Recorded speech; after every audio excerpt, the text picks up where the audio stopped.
श्री सीतानवमीच्या पर्वावर जळगाव जामोद येथील श्री जलाराम मंदिर येथे श्रीमद भागवत कथा सप्ताहाचे आयोजन 16 मे ते 24 मे या कालावधीत करण्यात आले आहे। अयोध्या निवासी श्री अच्युत प्रपन्नाचार्य महाराज यांनी कथा वाचन केले आहे। श्रीराम बालकदास महाराज अयोध्या यांनी यज्ञकर्ता म्हणून काम पाहिले। कथेचे आयोजन सायंकाळी 5 ते रात्री 9 वाजेपर्यंत करण्यात आले होते। या निमित्ताने बुधवार 15 मे रोजी सायंकाळी 5 वाजता जलाराम मंदिरापासून कलश यात्रा काढण्यात आली। यात्रेत माता भगिनींनी कलश घेऊन मोठ्या उत्साहाने सहभाग दर्शविलाय। सप्ताह चालणाऱ्या या कार्यक्रमात भक्तांची मोठ्या प्रमाणात उपस्थिती होती। आज अखेर 24 मे रोजी सप्ताहाची सांगता करण्यात आली। यावेळेस महाप्रसाद सुद्धा आयोजित करण्यात आला होता। सदर कार्यक्रमास किसनलाल केला, सुरेश मोदी, डॉक्टर गट्टानी, सुरेश उनडकाड यांच्यासह अनेक मान्यवर तसेच भक्तगण मोठ्या संख्येने उपस्थित होते।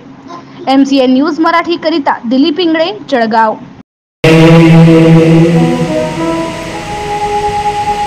सखियों ने कहा कि ऐसी तुलसी है जिसके कार्य में नहीं है वो नाम नहीं है, और जिनकी आंखों ने श्याम सुंदर का दर्शन नहीं किया वो तो आंख नहीं है।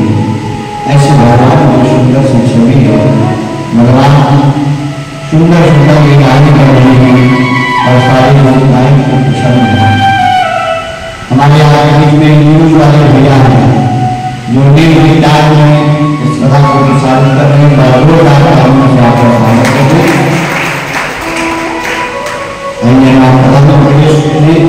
इसके बाद हरण की चर्चा है। भगवान की ब्राह्मण की कन्याओं के ऊपर भगवान ने दुर्गा प्रसाद सदा को सुनाते हुए श्री गोवर्धन जी महाराज जी की